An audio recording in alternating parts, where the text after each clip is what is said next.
বিশ্বের সকল জীব প্রাণী ও মানুষের মুক্তির জন্য কাজ চালিয়ে যাব। আমি এখন আছি আমাদের জন্ম শহর, আমাদের জন্মস্থান বাংলাদেশের ব্রাহ্মণবাড়িয়া জেলার মাসিয়াতে ইউনিয়নের বাদেশ্বরা গ্রামের সকল শিশুদের মধ্যে কীভাবে শিক্ষার আলো ছড়িয়ে দেওয়া যায়। আর এখন কৃষি মৌসুম, ধান ক্ষেত করছে, অনেকে জমি চাষ করছে, তাদেরকে কীভাবে সায়েন্টিফিক ওয়েতে কমার্শিয়াল বেসড কৃষিকাজ করিয়ে তাদের জীবিকার সন্ধান বা তাদেরকে উন্নত জীবনযাপন নিশ্চিত করা যায়, সেই জন্য কাজ চালিয়ে যাচ্ছি। আমি বিশ্বাস করি যে কৃষক বাঁচলে আমাদের দেশ বাঁচবে, বাংলাদেশ বাঁচবে। কৃষক বাঁচলে সারা বিশ্ব বাঁচবে। সেই জন্য সারা বিশ্বের সকল কৃষকদের যে অবস্থার উন্নতি কীভাবে করা যায়, সেই জন্য বিশ্ব মানবাধিকার রক্ষা সংঘ এবং রায়ন আহমদ একাডেমি কাজ চালিয়ে যাবে।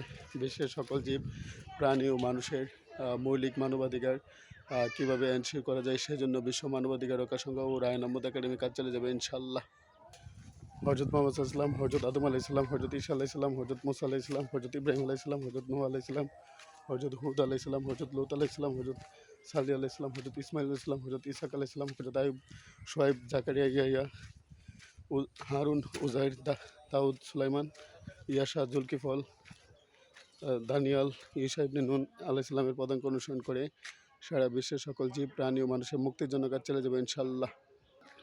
সারা বিশ্বের সকল নারীর প্রতি যৌন সহিংসতা, যৌন নিপীড়ন, যৌন নির্যাতন বা সেক্সুয়াল হ্যারাসমেন্ট বন্ধ করার জন্য কাজ চালিয়ে যাব।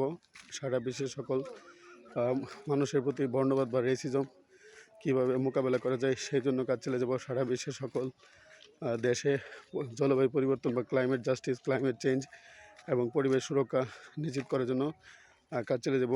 আমি বিশ্বাস করি সারা বিশ্বের সকল শিশুকে শিক্ষার আওতায় নিয়ে আসা উচিত। বিশ্বের প্রতিটি শিশুর শিক্ষা, অন্ন, বস্ত্র, বাসস্থান নিশ্চিত করার জন্য কাজ চালিয়ে যাব ইনশাআল্লাহ।